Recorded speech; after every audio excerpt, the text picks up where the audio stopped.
and welcome to IDL News. My name's Lana Henderson.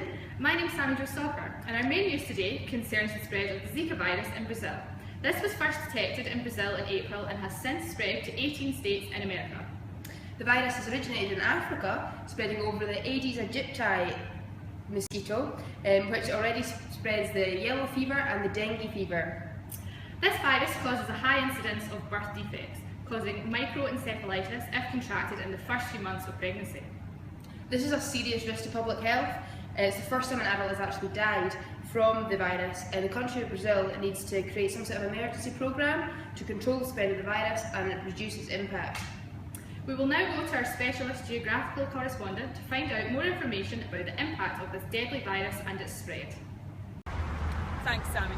We have seen a dramatic increase in the spread of the Zika virus in Brazil due to hot and wet weather conditions which allow mosquitoes to thrive. Most of the cases have been in the northeast region of Brazil, but as these hot and wet conditions move further south towards Rio and Sao Paulo, so too does the virus. As a result, there is a growing concern over how this may impact upon the upcoming Olympic Games this summer. However, it is hoped that the climate will become drier and cooler in these areas.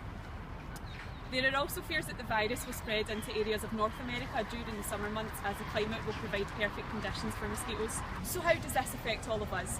Well, it's been argued that as the planet's climate becomes hotter and wetter as a result of global warming, we will be seeing a lot more of these mosquito-borne diseases spread in the future. I've been Kershaw reporting for IDL News. Back to the studio.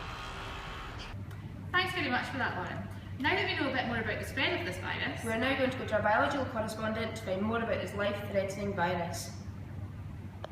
So mosquitoes kill more humans than any other animal every year, yet at the moment there is no treatment or vaccine available for the Zika virus.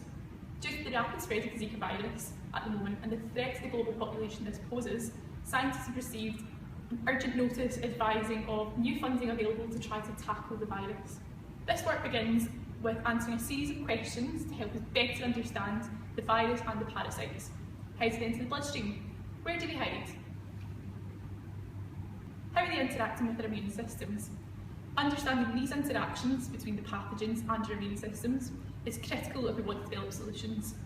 As much as we welcome a massive increase in funding to tackle Zika, it can take years, possibly decades, to develop new drugs and vaccines for these as yet neglected diseases, which could risk the lives of those currently affected or at risk of infection.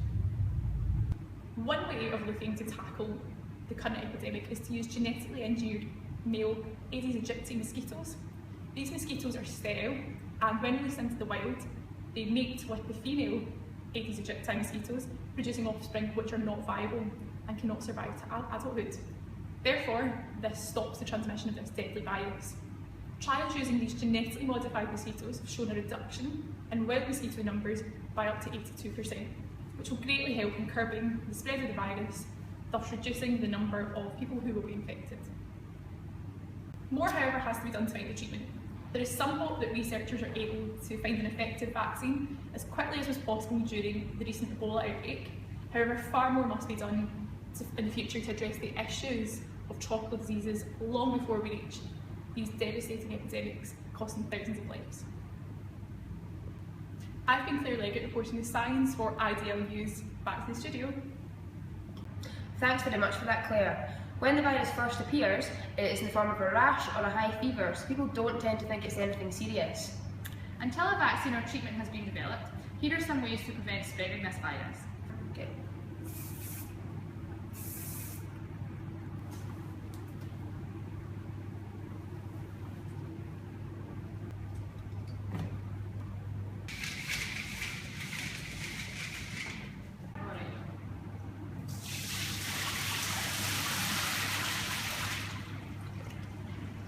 We've now come to the end of our headline news. Thanks for listening. Stay classy, IDLers. You